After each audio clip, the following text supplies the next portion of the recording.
এগুলোকে ফুটিয়ে নেব। একটু নুন দিয়ে দিচ্ছি। এই সবজিটাকে পুরোপুরি বয়েল করে নিয়েছি।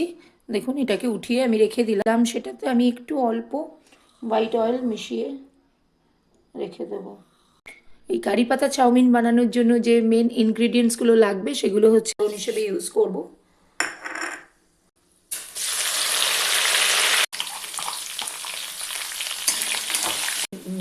বয়েল করে রাখা সবজিগুলো আমি দিয়ে দিচ্ছি। নুনটাকেও দিয়ে দেবে। বড় ক্যাপসিকাম রয়েছে, পরিমাণ মতো দেব, কারণ এই মশলাটাতেও একটুখানি নুন থাকে। তো এই মশলাটা দেওয়াতে টেস্টটা আর একটুখানি বাড়বে। খান, দেখবেন এটা কিন্তু খুবই ভালো লাগবে, টেস্টিও লাগবে এবং বাড়ির সবাই খুব আনন্দ করে খাবে।